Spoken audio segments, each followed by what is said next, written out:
ಸ್ನೇಹಿತರೆ ನಮಸ್ಕಾರ. SRD classes YouTube channel ಸ್ವಾಗತ.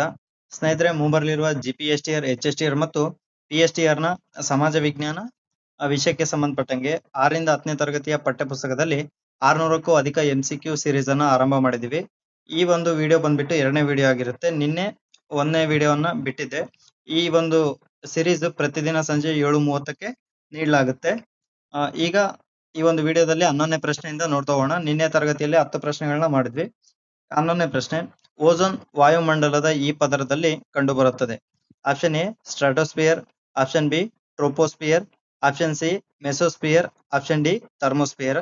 ಇಲ್ಲಿ ಟೈಪಿಂಗ್ ಅಲ್ಲಿ ಕೆಲವೊಮ್ಮೆ ಮಿಸ್ಟೇಕ್ಸ್ ಆಗುತ್ತೆ, ಅದನ್ನ ಬುಕ್ ಅಲ್ಲಿ ನೋಡಿ ಸ್ವಲ್ಪ ಕರೆಕ್ಷನ್ ಮಾಡ್ಕೊಳ್ರಿ. 11ನೇ ಪ್ರಶ್ನೆ, ಓಝೋನ್ ವಾಯುಮಂಡಲದ ಈ ಪದರದಲ್ಲಿ ಕಂಡುಬರುತ್ತದೆ. Option A stratosphere, option B troposphere, option C mesosphere, option D thermosphere. ಇದಕ್ಕೆ ಸರಿಯಾದ ಉತ್ತರ ಬಂದ್ಬಿಟ್ಟು ಆಪ್ಷನ್ ಎ ಸ್ಟ್ರಾಟೋಸ್ಫಿಯರ್. ಈ ಒಂದು ಪ್ರಶ್ನೆಯ ವಿವರಣೆಯನ್ನ ನಾವು ನೋಡೋದಾದ್ರೆ, ಸಮೋಷ್ಣ ಮಂಡಲ ಅಥವಾ ಸ್ಟ್ರಾಟೋಸ್ಫಿಯರ್ ಇದು ವಾಯುಮಂಡಲದ 2ನೇ ಪದರವಾಗಿದ್ದು, ಮೊದಲನೇ ಪದರ ಟ್ರೋಪೋಸ್ಫಿಯರ್, ಇದು ಸ್ಟ್ರಾಟೋಸ್ಫಿಯರ್ ಅನ್ನೋದು 2ನೇ ಪದರವಾಗಿದ್ದು 50 ಕಿಲೋಮೀಟರ್ ವರೆಗೆ ಹಬ್ಬಿದ್ದು, ಪರಿವರ್ತನಾ ಮಂಡಲ ಮತ್ತು ಮಧ್ಯಂತರ ಮಂಡಲದ ನಡುವೆ ಈ ಪದರದಲ್ಲಿ ಓಝೋನ್ ಅನಿಲವು ಇದೆ. ಅಂದ್ರೆ ಈ ಒಂದು ಸಮೋಷ್ಣ ಮಂಡಲ, ಪರಿವರ್ತನಾ ಮಂಡಲ ಮತ್ತು ಮಧ್ಯಂತರ ಮಂಡಲದ ಮಧ್ಯದಲ್ಲಿ ಕಂಡುಬರುತ್ತದೆ. ಈ ಒಂದು ಪದರದಲ್ಲಿ ಓಝೋನ್ ಅನಿಲ ಇದೆ. ನಮ್ಮ ಪ್ರಶ್ನೆಗೆ ಬೇಕಾದ ಉತ್ತರ ಇದೇ ಆಗಿತ್ತು. ಓಝೋನ್ ಅನಿಲ ಯಾವ ಪದರದಲ್ಲಿ ಕಂಡುಬರುತ್ತದೆ? ಇದು ಸೂರ್ಯನಿಂದ ಬರುವ ಅತಿ ನೇರಳೆ ಅಂದ್ರೆ ಅಲ್ಟ್ರಾವೈಲೆಟ್ ಕಿರಣಗಳನ್ನು ಹೀರಿಕೊಂಡು ಭೂಮಿಯ ಮೇಲಿನ ಎಲ್ಲಾ ಜೀವರಾಶಿಗಳನ್ನ ರಕ್ಷಿಸಿದೆ. ಈ ಪದರವು ಮೋಡ ಹಾಗೂ ಇತರ ಎಲ್ಲಾ ಬಗೆಯ ಹವಾಮಾನದ ಅಂಶಗಳಿಂದ ಮುಕ್ತವಾಗಿರುವುದು. ಇದರಿಂದ ಈ ಪದರದಲ್ಲಿ ಜೆಟ್ ವಿಮಾನಗಳು ಹಾರಾಡಲು ಸೂಕ್ತವಾಗಿದೆ. ಇದು ಮೊದಲನೇ ಪ್ರಶ್ನೆಗೆ ವಿವರಣೆ ಆಗಿರುತ್ತೆ. ನೆಕ್ಸ್ಟ್ 2ನೇ ಪ್ರಶ್ನೆ ಅಥವಾ 12ನೇ ಪ್ರಶ್ನೆ, ವಾಯುಮಂಡಲದಲ್ಲಿ ಅತಿ ಎತ್ತರಕ್ಕೆ ಹೋದಂತೆ ಉಷ್ಣಾಂಶವು ಕಡಿಮೆಯಾಗುವ ಬದಲು ಹೆಚ್ಚಾಗುತ್ತಾ ಹೋಗುತ್ತದೆ. ಇದನ್ನ ಹೀಗೆನ್ನುವರು. ನೋಡಿ, ವಾಯುಮಂಡಲದಲ್ಲಿ ಎತ್ತರಕ್ಕೆ ಹೋದಂತೆ ಕೆಲವು ಸಂದರ್ಭದಲ್ಲಿ ಉಷ್ಣಾಂಶವು ಕಡಿಮೆಯಾಗುವ ಬದಲು ಹೆಚ್ಚಾಗುತ್ತಾ ಹೋಗುತ್ತದೆ. ಇದನ್ನ ಏನಂತೇಳಿ ಕರೀತಾರೆ? ಆಪ್ಷನ್ ಎ ಉಷ್ಣಾಂಶದ ಏರಿಕೆ, ಆಪ್ಷನ್ ಬಿ ಉಷ್ಣಾಂಶದ ತಟಸ್ಥತೆ, ಆಪ್ಷನ್ ಸಿ ವಾಯುಗುಣ ಬದಲಾವಣೆ, ಆಪ್ಷನ್ ಡಿ ಉಷ್ಣಾಂಶ ವಿಪರ್ಯಯ. ಸ್ವಲ್ಪ ನೀವು ಯೋಚನೆ ಮಾಡಿ ಉತ್ತರ ಕೊಡೋ ಪ್ರಯತ್ನವನ್ನ ಮಾಡಿ. ಕಾಮೆಂಟ್ ಕೊಡ್ಬೋದು ಅಥವಾ ನೀವು ಒಂದ್ ಕಡೆ ನೋಟ್ ಮಾಡ್ಕೊಳ್ತಾ ಹೋಗ್ಬೋದು. ಇದಕ್ಕೆ ಸರಿಯಾದ ಉತ್ತರ ಬಂದ್ಬಿಟ್ಟು ಆಪ್ಷನ್ ಡಿ ಉಷ್ಣಾಂಶ ವಿಪರ್ಯಯ. ಇದು 12ನೇ ಪ್ರಶ್ನೆಗೆ ವಿವರಣೆ. ಇದ್ರ ಬಗ್ಗೆ ಸ್ವಲ್ಪ ವಿವರಣೆಯನ್ನ ನೋಡೋದಾದ್ರೆ, ಸಾಮಾನ್ಯವಾಗಿ ಉಷ್ಣಾಂಶದ ಸಾಮಾನ್ಯ ಇಳಿಕೆಯ ಪ್ರಮಾಣ ಎಷ್ಟಿರುತ್ತೆ ಅಂದ್ರೆ, ಎತ್ತರಕ್ಕೆ ಹೋದಂತೆ ಅನಿಲಗಳ ಪ್ರಮಾಣವು ಕಡಿಮೆಯಾಗುವುದರಿಂದ ಸಾಂದ್ರತೆ ಕಡಿಮೆಯಾಗಿ ಉಷ್ಣಾಂಶವು ಕೂಡ ಏನಾಗುತ್ತೆ? ಕಡಿಮೆ ಆಗ್ತಾ ಹೋಗುತ್ತೆ. ಇದನ್ನ ನಾವೇನಂತ ಕರಿತೀವಿ? ಉಷ್ಣಾಂಶದ ಸಾಮಾನ್ಯ ಇಳಿಕೆಯ ಪ್ರಮಾಣ ಅಂತೇಳಿ ಕರಿತೀವಿ. ಅದು ಎಷ್ಟು ಪ್ರಮಾಣದಲ್ಲಿ ಇರುತ್ತೆ ಅಂದ್ರೆ, ಪ್ರತಿ 1000 ಮೀಟರ್ಗಳ ಎತ್ತರಕ್ಕೆ ಹೋದಂತೆ ಅಂದ್ರೆ ಪ್ರತಿ 1 ಕಿಲೋಮೀಟರ್ ಎತ್ತರಕ್ಕೆ ಹೋದಂತೆ 6.4 ಡಿಗ್ರಿ ಸೆಲ್ಸಿಯಸ್ ಅಥವಾ 165 ಮೀಟರ್ಗೆ 1 ಡಿಗ್ರಿ ಸೆಂಟಿಗ್ರೇಡ್ ನಷ್ಟು ಉಷ್ಣಾಂಶ ಕಡಿಮೆ ಆಗ್ತಾ ಹೋಗುತ್ತದೆ. ಇದು ಉಷ್ಣಾಂಶದ ಸಾಮಾನ್ಯ ಇಳಿಕೆಯ ಪ್ರಮಾಣ ಆಗಿರುತ್ತದೆ. ಅದರ ಜೊತೆಗೆ ಉಷ್ಣಾಂಶದ ವಿಪರ್ಯಯ ಅಂತಂದ್ರೆ, ಕೆಲವು ವಿಶೇಷ ಸನ್ನಿವೇಶಗಳಲ್ಲಿ ವಾಯುಮಂಡಲದಲ್ಲಿ ಎತ್ತರಕ್ಕೆ ಹೋದಂತೆ ಉಷ್ಣಾಂಶ ಏನಾಗುತ್ತೆ? ಕಡಿಮೆಯಾಗುವ ಬದಲಿಗೂ ಹೆಚ್ಚಾಗ್ತಾ ಹೋಗುತ್ತದೆ. ಇದನ್ನ ಏನಂತ ಕರೀತಾರೆ? ಉಷ್ಣಾಂಶ ವಿಪರ್ಯಯ ಅಂತೇಳಿ ಕರಿತಾ ಹೋಗ್ತಾರೆ. ಅಂದ್ರೆ ಕೆಲವೊಂದು ಸಂದರ್ಭಗಳಲ್ಲಿ ಏನಾಗುತ್ತಪ್ಪ ಅಂತಂದ್ರೆ, ವಿಶೇಷ ಸನ್ನಿವೇಶಗಳಲ್ಲಿ ವಾಯುಮಂಡಲದ ಎತ್ತರಕ್ಕೆ ಹೋದಂತೆ ಉಷ್ಣಾಂಶ ಕಡಿಮೆ ಆಗುವ ಬದಲು ಹೆಚ್ಚಾಗ್ತಾ ಹೋಗುತ್ತದೆ. ಇದನ್ನ ಉಷ್ಣಾಂಶ ವಿಪರ್ಯಯ ಅಂತ ಕರೀತಾರೆ. ಯಾಕೆಂತಂದ್ರೆ ಇದು ಪರ್ವತಗಳ ಕಣಿವೆ ಪ್ರದೇಶಗಳಲ್ಲಿ ಕಂಡು ಬರುವುದು. ಇದಕ್ಕೆ ಕಾರಣಗಳಂದ್ರೆ ಏನಪ್ಪಾ ಅಂದ್ರೆ, ದೀರ್ಘಾವಧಿಯ ರಾತ್ರಿ, ಮೋಡರಹಿತ ಶುಭ್ರ ಆಕಾಶ, ಅದರ ಜೊತೆಗೆ ಒಣಗಾಳಿ, ಮಾರುತರಹಿತ ಹಿಮಾವೃತ ಪರ್ವತಗಳ ಮೇಲ್ಭಾಗ ಇತ್ಯಾದಿ ಅಂಶಗಳು ಏನಾಗುತ್ತೆ? ಈ ಉಷ್ಣಾಂಶ ವಿಪರ್ಯಯದ ಮೇಲೆ ಪರಿಣಾಮ ಬೀರ್ತಾ ಹೋಗುತ್ತೆ. ಈ ಎಲ್ಲಾ ಅಂಶಗಳ ಕಾರಣದಿಂದ ಅಂದ್ರೆ ದೀರ್ಘಾವಧಿಯ ರಾತ್ರಿ, ಮೋಡರಹಿತ ಶುಭ್ರ ಆಕಾಶ, ಒಣಗಾಳಿ, ಮಾರುತರಹಿತ ಮತ್ತು ಹಿಮಾವೃತ ಪರ್ವತ, ಈ ಅಂಶಗಳ ಕಾರಣದಿಂದ ಉಷ್ಣಾಂಶ ವಿಪರ್ಯಯ ಕಂಡು ಬರ್ತಾ ಬರುತ್ತೆ. ನೆಕ್ಸ್ಟ್ 13ನೇ ಪ್ರಶ್ನೆ, ಇಂಟರ್ ಟ್ರಾಪಿಕಲ್ ಕನ್ವರ್ಜೆನ್ಸ್ ಝೋನ್ ಕಂಡು ಬರುವುದು ಯಾವ ವಲಯದಲ್ಲಿ? ಇಂಟರ್ ಟ್ರಾಪಿಕಲ್ ಕನ್ವರ್ಜೆನ್ಸ್ ಝೋನ್ ಕಂಡು ಬರುವುದು ಯಾವ ವಲಯದಲ್ಲಿ? ಆಪ್ಷನ್ ಎ ಸಮಭಾಜಕ ವೃತ್ತದ ಕಡಿಮೆ ಒತ್ತಡ ಪಟ್ಟಿ, ಆಪ್ಷನ್ ಬಿ ಉಪ ಉಷ್ಣ ವಲಯದ ಅಧಿಕ ಒತ್ತಡ ಪಟ್ಟಿ, ಆಪ್ಷನ್ ಸಿ ಉಪಧ್ರುವೀಯ ಕಡಿಮೆ ಒತ್ತಡ ಪಟ್ಟಿ, ಆಪ್ಷನ್ ಡಿ ಧ್ರುವೀಯ ಅಧಿಕ ಒತ್ತಡ ಪಟ್ಟಿ. ಇದಕ್ಕೆ ಸರಿಯಾದ ಉತ್ತರ ಬಂದ್ಬಿಟ್ಟು ITCZ ಕಂಡು ಬರೋದು ಸಮಭಾಜಕ ವೃತ್ತದ ಕಡಿಮೆ ಒತ್ತಡ ಪಟ್ಟಿಯಲ್ಲಿ. ಇದರ ವಿವರಣೆಯನ್ನ ನಾವು ನೋಡೋದಾದ್ರೆ, ಸಮಭಾಜಕ ವೃತ್ತದ ಕಡಿಮೆ ಒತ್ತಡ ಪಟ್ಟಿ ಇದು ಹೆಚ್ಚು ಉಷ್ಣಾಂಶದ ವಲಯವಾಗಿದ್ದು ಕಡಿಮೆ ಒತ್ತಡವನ್ನ ಹೊಂದಿದೆ. ಈ ಪಟ್ಟಿಯು ಸಮಭಾಜಕ ವೃತ್ತದಿಂದ 5 ಡಿಗ್ರಿ ಉತ್ತರ ಮತ್ತು 5 ಡಿಗ್ರಿ ದಕ್ಷಿಣ ಅಕ್ಷಾಂಶದವರೆಗೆ ಕಂಡುಬರುವುದು. ಈ ಸಮಭಾಜಕ ವೃತ್ತದ ಕಡಿಮೆ ಒತ್ತಡ ಪಟ್ಟಿ 0 ಡಿಗ್ರಿಯಿಂದ 5 ಡಿಗ್ರಿ ಮೇಲ್ಗಡೆ, 0 ಡಿಗ್ರಿಯಿಂದ 5 ಡಿಗ್ರಿ ಕೆಳಗಡೆವರೆಗೆ ಮಾತ್ರ ಕಂಡುಬರುತ್ತದೆ. ಈ ಒಂದು ಭಾಗ ಅಂದ್ರೆ ಈ ಸಮಭಾಜಕ ವೃತ್ತದ ಕಡಿಮೆ ಒತ್ತಡ ಪಟ್ಟಿಯ ಭಾಗ ಕಂಡುಬರೋದು ವರ್ಷವೆಲ್ಲ ಸೂರ್ಯನ ನೇರವಾದ ಕಿರಣಗಳನ್ನ ಪಡಿತಾ ಹೋಗುತ್ತೆ. ಇದರಿಂದ ಇಲ್ಲಿ ಗಾಳಿಯು ಹೆಚ್ಚು ಉಷ್ಣದಿಂದ ಕೂಡಿದ್ದು ಬಿಸಿಯಾಗಿರುತ್ತದೆ ಹಾಗೂ ಅದರ ಚಲನೆ ಕಡಿಮೆಯಾಗಿರುತ್ತದೆ. ಈ ವಲಯವು ಪ್ರಶಾಂತವಾಗಿದ್ದು ಲಘು ಮಾರುತಗಳಿರುವುದರಿಂದ ಇದನ್ನ ಶಾಂತ ವಲಯ ಅಥವಾ ಡೋಲ್ಡ್ರಮ್ ಅಂತೇಳಿ ಇದನ್ನ ಕರಿತಾ ಹೋಗ್ತಾರೆ. ಈ ಪ್ರದೇಶವನ್ನ ಅಂತರ ಉಷ್ಣ ಸಂಧಿ ವಲಯ ITCZ inter tropical convergence zone ಎಂಬ ಹೆಸರಿನಿಂದಲೂ ಕೂಡ ಕರೆಯುವರು. ವಾಣಿಜ್ಯ ಮಾರುತಗಳು ಈ ಒಂದು ವಲಯದಲ್ಲಿ ಬಂದು ಸಂಧಿಸ್ತಾ ಹೋಗ್ತವೆ. ಈ ಒಂದು 8ನೇ ತರಗತಿ ಪುಸ್ತಕದಲ್ಲಿ ಏನು ಜಿಯೋಗ್ರಫಿ ಟಾಪಿಕ್ಸ್ ಬರ್ತಾವಲ್ಲ, ಬಹಳಷ್ಟು ಇಂಪಾರ್ಟೆಂಟ್ ಮತ್ತೆ ಹೆವಿ ಹೈಲೈಟೆಡ್ ಕ್ವಶನ್ಸ್ ಇಲ್ಲಿ ಫ್ರೇಮ್ ಆಗೋ ಚಾನ್ಸಸ್ ಇರುತ್ತೆ. ಸೊ ಈ ಒಂದು 8th ಜಿಯೋಗ್ರಫಿನ ನೀವು ಪರ್ಫೆಕ್ಟ್ ಆಗಿ ಓದ್ಲೇಬೇಕು. ಇಲ್ಲಿ ಅರ್ಥ ಮಾಡ್ಕೊಳ್ಳುವಂತ ವಿಷಯಗಳು ಕೂಡ ಸಾಕಷ್ಟು ಇರ್ತವೆ. ಸಾಧ್ಯ ಆದ್ರೆ ಮುಂದಿನ ದಿನಗಳಲ್ಲಿ ಸಂಪೂರ್ಣ ಜಿಯೋಗ್ರಫಿ 8th ಜಿಯೋಗ್ರಫಿ ಮುಗಿಸ್ಕೊಡೋ ಪ್ರಯತ್ನವನ್ನ ನಾ ಮಾಡ್ತಾ ಹೋಗ್ತೀನಿ. ಇದು 13ನೇ ಪ್ರಶ್ನೆಗೆ ಸಂಬಂಧಿಸಿದಂತೆ. ನೆಕ್ಸ್ಟ್ 14ನೇ ಪ್ರಶ್ನೆ, ಉಪ ಉಷ್ಣ ವಲಯದ ಅಧಿಕ ಒತ್ತಡ ಪ್ರದೇಶದಿಂದ ಉಪಧ್ರುವೀಯ ಕಡಿಮೆ ಒತ್ತಡ ಪ್ರದೇಶದ ಕಡೆಗೆ ಬೀಸುವ ಮಾರುತಗಳನ್ನ ಏನಂತ ಕರೀತಾರೆ? ಪ್ರಶ್ನೆಯನ್ನ ಸರಿಯಾಗಿ ಅರ್ಥ ಮಾಡ್ಕೊಡ್ರಿ. ಉಪ ಉಷ್ಣ ವಲಯದ ಅಧಿಕ ಒತ್ತಡ ಪ್ರದೇಶದಿಂದ ಉಪಧ್ರುವೀಯ ಕಡಿಮೆ ಒತ್ತಡ ಪ್ರದೇಶದ ಕಡೆಗೆ ಬೀಸುವ ಮಾರುತಗಳನ್ನ ಏನಂತ ಕರೀತಾರೆ? ಆಪ್ಷನ್ ಎ ಧ್ರುವೀಯ ಮಾರುತಗಳು, ಆಪ್ಷನ್ ಬಿ ಆವರ್ತ ಮಾರುತಗಳು, ಆಪ್ಷನ್ ಸಿ ವಾಣಿಜ್ಯ ಮಾರುತಗಳು, ಆಪ್ಷನ್ ಡಿ ಪ್ರತಿ ವಾಣಿಜ್ಯ ಮಾರುತಗಳು. ಇದಕ್ಕೆ ಸರಿಯಾದ ಉತ್ತರ ಬಂದ್ಬಿಟ್ಟು ಪ್ರತಿ ವಾಣಿಜ್ಯ ಮಾರುತಗಳು. ಇದ್ರ ಬಗ್ಗೆ ನಾವು ವಿವರಣೆ ಮಾಡೋದಾದ್ರೆ, ಪ್ರತಿ ವಾಣಿಜ್ಯ ಮಾರುತಗಳು ಇವುಗಳನ್ನ ಪಶ್ಚಿಮದ ಮಾರುತಗಳಂತೇಳಿ ಕರಿತಾ ಹೋಗ್ತಾರೆ. ಇವುಗಳನ್ನ ಏನಂತ ಕರೀತಾರೆ? ಪಶ್ಚಿಮದ ಮಾರುತಗಳೆಂದು ಕರಿತಾ ಹೋಗ್ತಾರೆ. ಇವು ಉಪ ಉಷ್ಣ ವಲಯದ ಇವು ಉಪ ಉಷ್ಣ ವಲಯದ ಅಧಿಕ ಒತ್ತಡ ಪ್ರದೇಶದಿಂದ ಉಪಧ್ರುವೀಯ ಕಡಿಮೆ ಒತ್ತಡ ಪ್ರದೇಶದ ಕಡೆಗೆ ಬೀಸುತ್ತವೆ. ಇವುಗಳ ದಿಕ್ಕು ಉತ್ತರ ಗೋಳಾರ್ಧದಲ್ಲಿ ಬೇರೆ ಇರುತ್ತೆ. ಅಂದ್ರೆ ಉತ್ತರ ಗೋಳಾರ್ಧದಲ್ಲಿ ನೈಋತ್ಯದಿಂದ ಈಶಾನ್ಯದ ಕಡೆಗಿದ್ದು, ದಕ್ಷಿಣ ಗೋಳಾರ್ಧದಲ್ಲಿ ವಾಯುವ್ಯದಿಂದ ಆಗ್ನೇಯದ ಕಡೆಗೆ ಇರ್ತಾ ಹೋಗುತ್ತೆ. ಈ ಮಾರುತಗಳು ದಕ್ಷಿಣ ಗೋಳಾರ್ಧ ಸಾಗರಗಳ ಮೇಲೆ ಅತ್ಯಂತ ಪ್ರಬಲವಾಗಿ ಬೀಸ್ತಾ ಹೋಗುತ್ತೆ. ಅಂದ್ರೆ ಉತ್ತರ ಗೋಳಾರ್ಧಕ್ಕೆ ಕಂಪೇರ್ ಮಾಡಿದ್ರೆ ದಕ್ಷಿಣ ಗೋಳಾರ್ಧದಲ್ಲಿ ಇವುಗಳ ಪ್ರಭಾವ ಅತ್ಯಂತ ಹೆಚ್ಚಾಗಿರುತ್ತದೆ ಮತ್ತೆ ಪ್ರಬಲವಾಗಿ ಬೀಸೋದ್ರಿಂದ ಅವುಗಳಿಗೆ ಒಂದೊಂದು ಅಕ್ಷಾಂಶಗಳಲ್ಲಿ ಒಂದೊಂದು ರೀತಿಯ ಹೆಸರುಗಳನ್ನ ಕೊಡಲಾಗಿದೆ. ಅದು ಏನಂತಂದ್ರೆ, ದಕ್ಷಿಣ ಗೋಳಾರ್ಧದಲ್ಲಿ 40 ಡಿಗ್ರಿ ದಕ್ಷಿಣ ಅಕ್ಷಾಂಶದಲ್ಲಿ ಏನಂತ ಕರೀತಾರೆ ಅಂದ್ರೆ ಈ ಪ್ರತಿ ವಾಣಿಜ್ಯ ಮಾರುತಗಳನ್ನ 40ರ ಅಬ್ಬರ ಗಾಳಿ ಅಂತ ಹೇಳಿ ಕರೀತಾರೆ. ಅದೇ ಸ್ವಲ್ಪ ಕೆಳಗಡೆ 50 ಡಿಗ್ರಿ ದಕ್ಷಿಣ ಅಕ್ಷಾಂಶಗಳಲ್ಲಿ ಏನಂತ ಕರೀತಾರೆ? 50ರ ಉಗ್ರ ಗಾಳಿ ಅಂತ ಹೇಳಿ ಕರೀತಾರೆ. ಅದಕ್ಕೂ ಇನ್ನೂ ಸ್ವಲ್ಪ ಕೆಳಗಡೆ ಹೋದ್ರೆ 60 ಡಿಗ್ರಿ ದಕ್ಷಿಣ ಅಕ್ಷಾಂಶಗಳಲ್ಲಿ ಅದನ್ನ 60ರ ಅರಚುವ ಗಾಳಿ ಅಂತಲೂ ಕೂಡ ಅದನ್ನ ಕರಿತಾ ಹೋಗ್ತಾರೆ. ಇಷ್ಟು ಪ್ರತಿ ವಾಣಿಜ್ಯ ಮಾರುತಗಳ ಬಗ್ಗೆ. ಇವು ಮೋಸ್ಟ್ ಇಂಪಾರ್ಟೆಂಟ್ ಟಾಪಿಕ್ಸ್ ಮತ್ತೆ ಡಿಫಿಕಲ್ಟ್ ಟಾಪಿಕ್ಸ್ ಕೂಡ ಆಗಿವೆ. ಸ್ವಲ್ಪ ಇದ್ರ ಬಗ್ಗೆ ಗಮನ ಕೊಟ್ಟು ಓದಿದ್ರೆ ನಿಮ್ಗೆ ಬಹಳಷ್ಟು ಹೆಲ್ಪ್ ಆಗ್ತಾ ಹೋಗುತ್ತೆ. ನೆಕ್ಸ್ಟ್ 15ನೇ ಪ್ರಶ್ನೆ, ಅರ್ಥಶಾಸ್ತ್ರದ ಅಧ್ಯಯನವು ಕೇವಲ ಜ್ಞಾನದಾಯಕವಾಗಿರದೆ ಫಲದಾಯಕವೂ ಆಗಿದೆ. ಈ ವ್ಯಾಖ್ಯಾನವನ್ನ ನೀಡಿದವರು ಯಾರು? ಅರ್ಥಶಾಸ್ತ್ರದ ಅಧ್ಯಯನವು ಕೇವಲ ಜ್ಞಾನದಾಯಕವಾಗಿರದೆ ಫಲದಾಯಕವೂ ಕೂಡ ಆಗಿದೆ. ಈ ಒಂದು ವ್ಯಾಖ್ಯಾನವನ್ನ ನೀಡಿದವರು ಆಪ್ಷನ್ ಸಿ AC ಪಿಗು.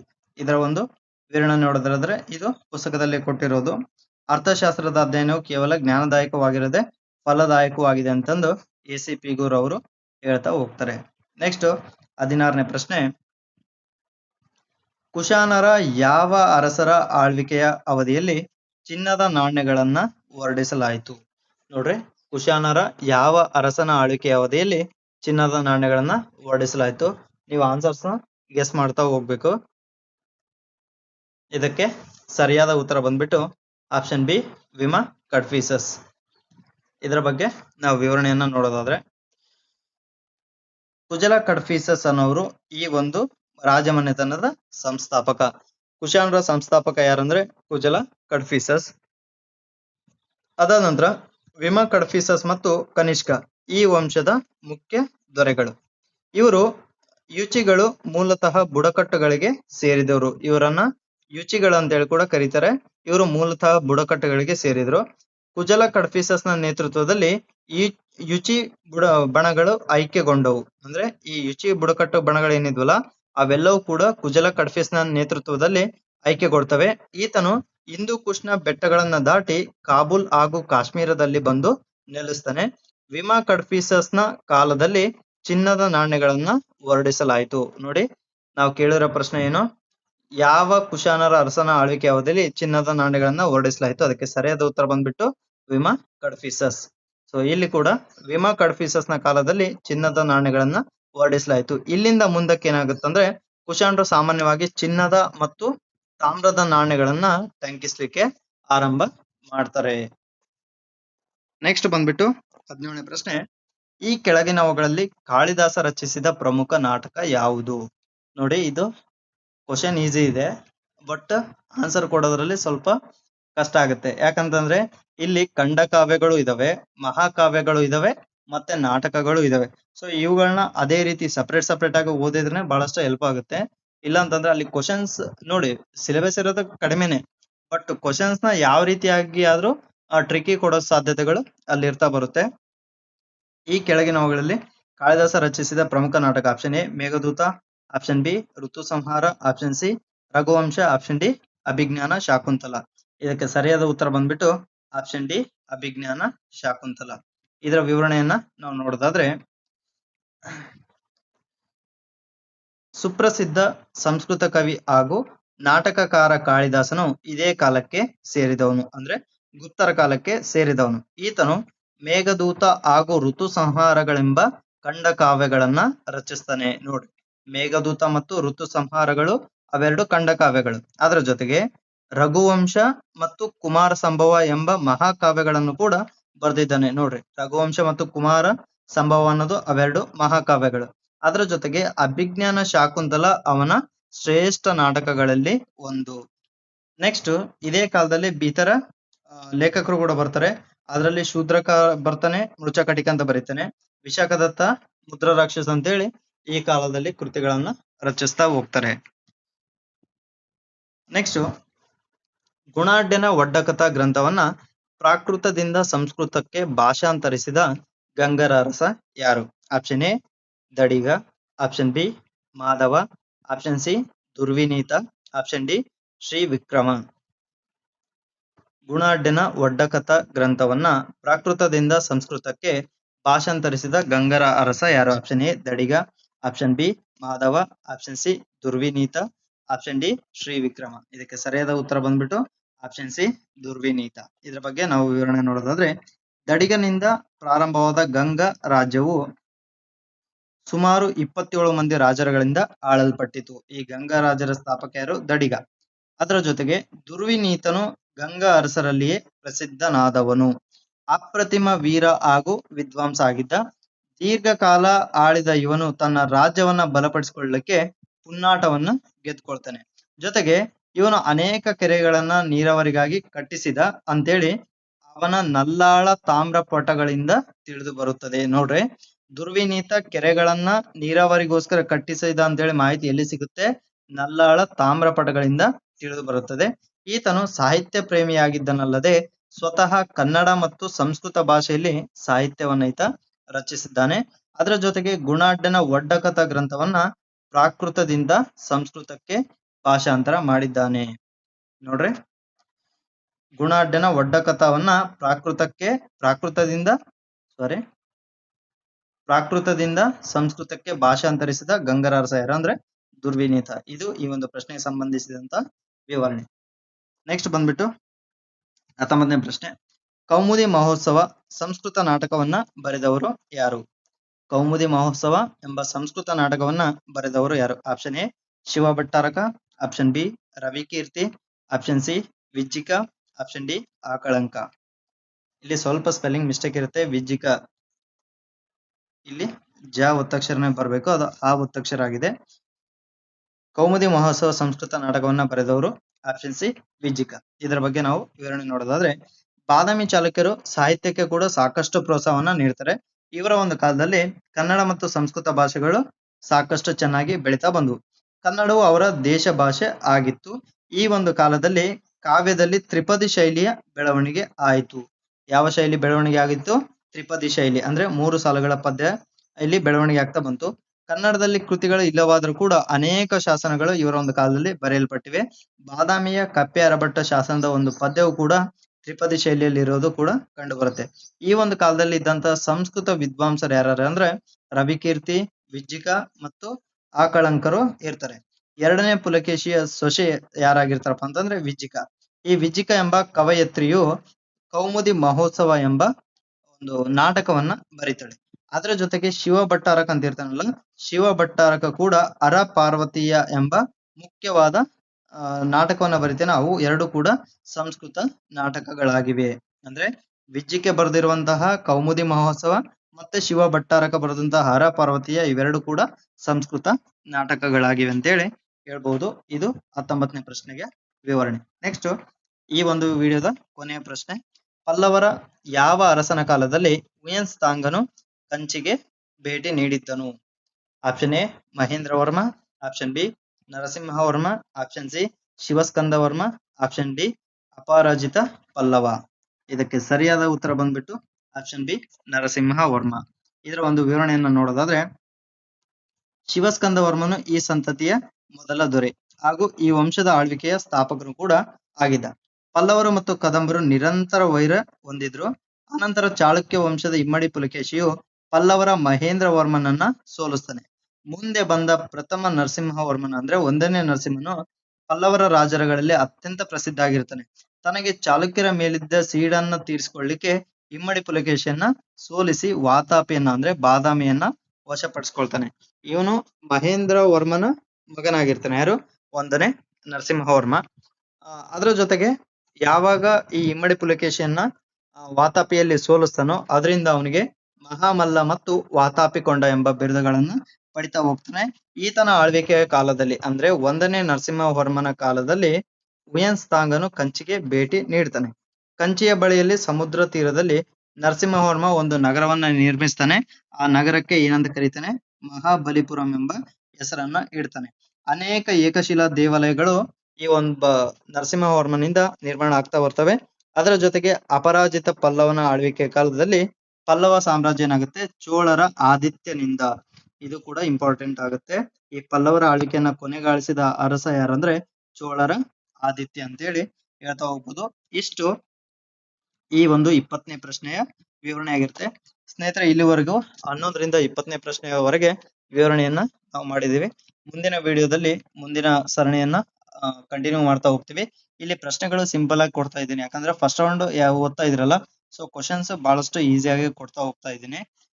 ಹೋಗ್ತಾ ಹೋಗ್ತಾ ಸ್ವಲ್ಪ ಹೇಳಿಕೆ ರೂಪದ ಪ್ರಶ್ನೆಗಳನ್ನು ಕೂಡ ಕೇಳುವ ಪ್ರಯತ್ನವನ್ನ ಮಾಡ್ತಾ ಹೋಗ್ತೀನಿ. ಇನ್ಮೇಲೆ ಪ್ರತಿದಿನ ಸಾಧ್ಯ ಆದಷ್ಟು ಮ್ಯಾಕ್ಸಿಮಮ್ ಪ್ರಯತ್ನ ಮಾಡೋದೇನಂತಂದ್ರೆ ಪ್ರತಿದಿನ ಸಂಜೆ 7:30ಕ್ಕೆ ವಿಡಿಯೋವನ್ನ ಕೊಡೋ ಪ್ರಯತ್ನವನ್ನ ಮಾಡ್ತೀನಿ. ಯಾರು ಕೂಡ ಮಿಸ್ ಮಾಡದೆ ದಯವಿಟ್ಟು ಇವುಗಳನ್ನ ಅಟೆಂಡ್ ಮಾಡಿ. ನಿಮ್ಗೆ ಮ್ಯಾಕ್ಸಿಮಮ್ ಹೆಲ್ಪ್ ಆಗುತ್ತೆ ಅಂತ ಹೇಳ್ತಾ ಈ ಒಂದು ವಿಡಿಯೋವನ್ನ ಇಲ್ಲಿಗೆ ಮುಗಿಸ್ತಾ ಇದ್ದೀನಿ. ಜೈ ಹಿಂದ್, ಜೈ ಕರ್ನಾಟಕ.